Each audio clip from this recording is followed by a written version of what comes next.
Mass evacuations underway, guys, and this volcano can't give us a break, or better, can't give the people in Indonesia a break. This guy is really, I don't know, testing people's nerves. That's not nice. This guy has erupted over 1,000 times. And if you think over 1,000 times in history, no, this month, I'm talking about January 2025. Absolutely crazy. So what is going on right now? As we speak, the massive evacuations are underway, and I'm talking about mass evacuations. So Indonesia is on high alert because Mount Ibu is erupting again. So you might want to ask, well, if this has erupted already 1,000 times this month, why are they still, evacuating, and why are they on high alert? Is it that dangerous? Well, guys, stay with me.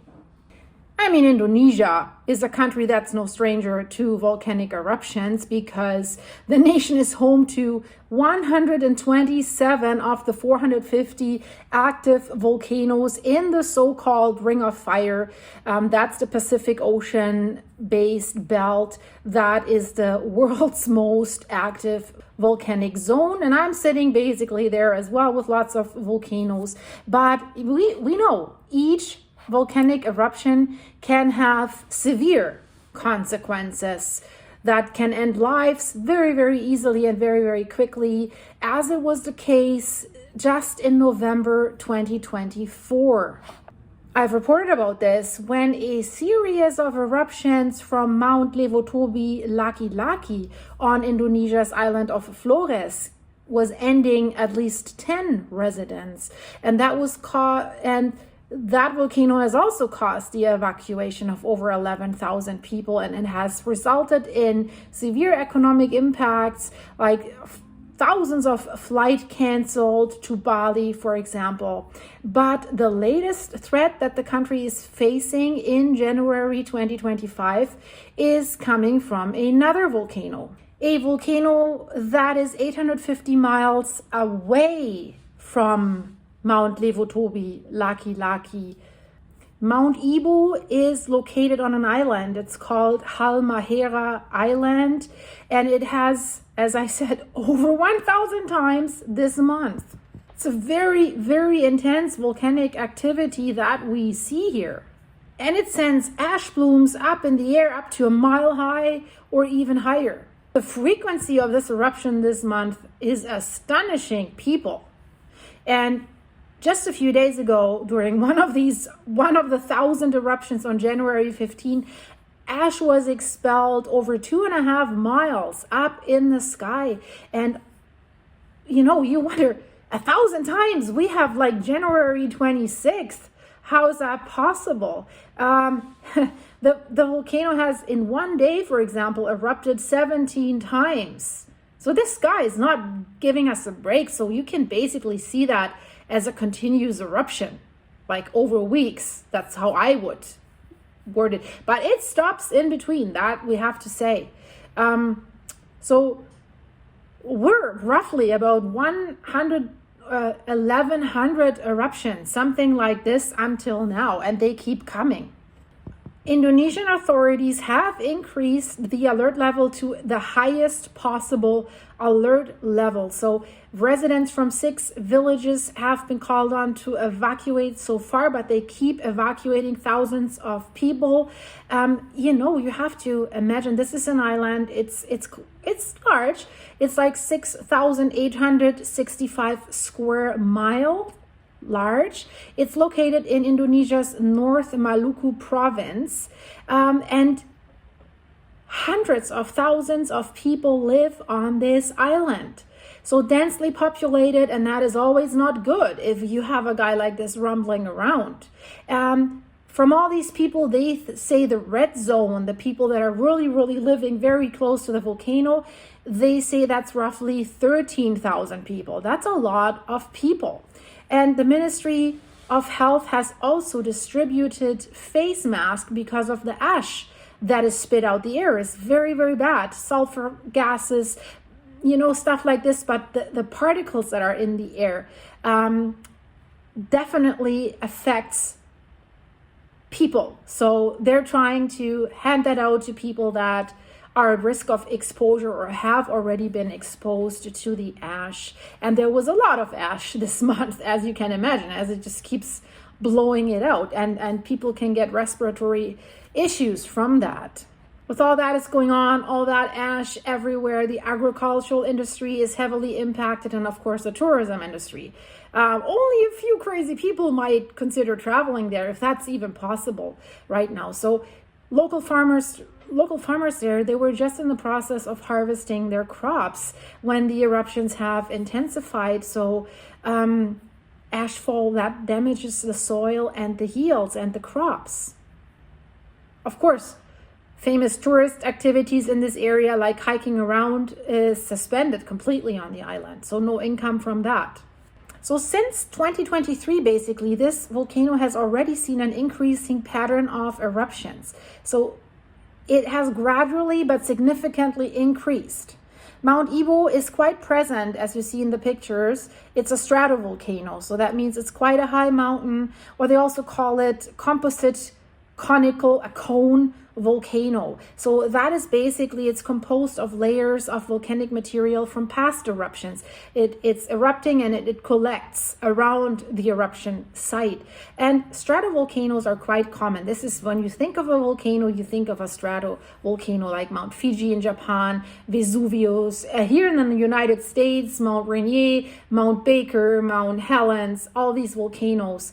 Stratovolcanoes worldwide are responsible for more casualties than any other type of volcano. I mean, look at the fissure eruptions that we see in Iceland. They're less dangerous than such a stratovolcano. I mean, if you're right there where the fissure opens, like, it's threatening the town of Lindavik, but they're not that bad compared to Vesuvius, for example.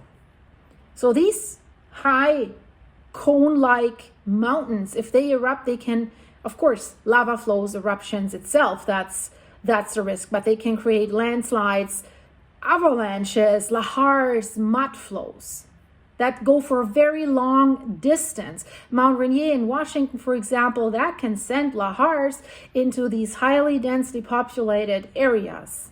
So this stratovolcano here, Mount Ibu, is 4,300 feet high. That's quite high. And the most recent eruption cycle, how they name it, already began in April 2008. And what a significant increase has been noted over the recent years. So as I said, since 2023, in the year 2023, and this is also, the volcano has erupted 21,000 times. That sounds absolutely insane. So by doing that, Mount Ibu is the second most active volcano in Indonesia. So they have other ones that are even crazier. 19 eruptions during a single day in February 2023. So this guy's up to something bigger right now, probably break a record. When this started this year already, there was a significant eruption that we have seen in 2024. Basically, April, May, it started to really significantly catch up again. The June eruption did send a 3-mile high ash cloud in the sky. It resulted in warnings of flash floods and lava flows. And then only 5 days later, there was another trio of eruptions that has spewed ash even higher, like 4,000 feet into the air, with absolutely stunning pictures like incandescent red lava and lightning strikes. Absolutely crazy. And these strong volcanic eruptions were also increasing in frequency. And this trend was continuing starting 2025, but nobody was expecting that it would be that crazy, like with 1,100 eruptions in just 1 month, and the month hasn't even ended yet. I mean, this year, it's already starting with a lot of action. I'm reporting about the action in Ethiopia, what's going on there. Iceland is preparing for another eruption. So Mount Ibu isn't the only volcano that has already made news this year. We have Hawaii, Mount Kilauea is erupting with a episodic eruptions, one after the other. It's just started another one in the location is that Volcano National Park. So, but also last December, mass evacuations in the Philippines after Mount Canlon erupted, then Fuego volcano in Guatemala, Mount Spur also saw a massive rise in seismic activity in Alaska. I've reported about this. This is one to keep on the watch list also. And all these locations are on the Ring of Fire, and 160 million people live within 62 miles of an active volcano in this Ring of Fire. I'm actually, if I would look up and nod into the camera to you, I can see one right away. It's there. So a lot of volcanoes are there. So these are interesting trends, because what the scientists are saying melting ice sheets are basically leading to an uptick in volcanic activity. We've seen this in Iceland because the weight that keeps the lid on as well is going away. And that is interesting because scientists basically, there is some cycle in this. Then we see more volcanic eruptions, but they spew so many particles in the air, which leads to things. I have to word this a little bit weird because YouTube demonetizes videos if you talk about the change in the sea, especially when you talk about events that could cause the opposite of what they're saying that is happening right now. So ice caps are melting, activity is increasing, they're spewing more out, ash in the atmosphere blocks the sunlight. Eventually, if there's big eruptions, it cools down again. Ice caps are building up again. It's a cycle. But right now, it seems there's a trend that we see some volcanoes waking up because of that. There's lots of volcanoes that are underneath ice caps, underneath glaciers. But that's not the case here in the Philippines. So the highest alert that the authorities have released now for Mount Ibu, they say this will remain in effect for 2 weeks, and then if that volcano still keeps acting up, they'll probably keep it in effect longer. The problem is that they're having right now with the nearest villages that are in the red zone around Mount Ibu. That's a roughly 3,000 people that they want to evacuate or have evacuated. But the problem is only 700. There's 6 villages basically on the footsteps of that volcano. Only 700 out of 3,000 people have agreed to leave their homes. So many residents do not want to leave their homes or want to leave their farmland alone because, as I mentioned, they're harvesting right now. They don't want to go, and then their harvest is done if they don't harvest in time.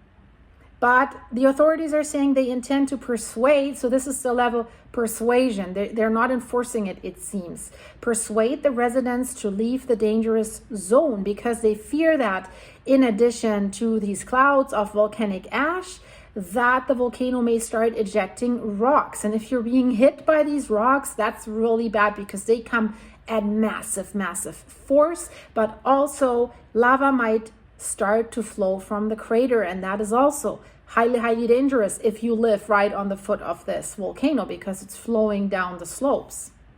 Tourists are advised, residents are advised to stay at least 5 kilometers away from the active crater and 7 kilometers from the vent in its wall. But I'd stay away completely from that. Let me know in the comments if you want me to keep you updated about this. And in the meantime, check out the videos in the end screen. Interesting stuff, new stuff about Campi Flegrei. They have found something very, very interesting. And I'm working on other videos that are super, super interesting right now. I just thought I released this first because this is just happening. If you liked it, leave it a like. If you want to support the channel, guys, check out the link in the description to my coffee site, buymeacoffee.com/silky. You can register there for free and keep posting stuff there. I'll send you emails if there's something significant going on, and you can support the channel there. Right now, it all goes towards the enormous vet bill of my dog Apollo, who's fighting cancer with radiation therapy. And guys, thank you so much for supporting him. I'm so, so grateful. Without you, it wouldn't be possible. And many of you have asked for an update. So far, so good. The side effects did kick in the last several weeks. He had like the eyes were very teary and he was really itchy in the throat. He wanted to eat everything that lies around. Doesn't matter if it's poison, glass, balls, everything. So walking him was a challenge because he was like a vacuum trying to get everything, and not paying attention to how dangerous it could be for him, from cigarette, everything, because he thought if he swallows something that this is healing his itching in his throat where the tumor is hopefully working on going away. So there's days when I think, oh yeah, I think it's working, it's getting better. But then there's days when I think, oh, he has problems breathing and it's bothering him. But overall, I think we're on the right way. So I'll keep you updated, that's for sure. So thank you for the supers you keep sending me for him and for the coffees you keep sending me. If you are interested in all that, check the links in the description. You can also join the channel as an exclusive member for behind the scenes stuff. So thanks guys. I see you very soon in one of my other videos. Once that is out, I'm working on 3 others that I have recorded. I just need to edit them that I think are highly interesting. So stay tuned. You have to subscribe and click the notification bell so that right away when I release them that you see them, guys. So thanks for being here. I see you very soon. Love you guys. Bye bye.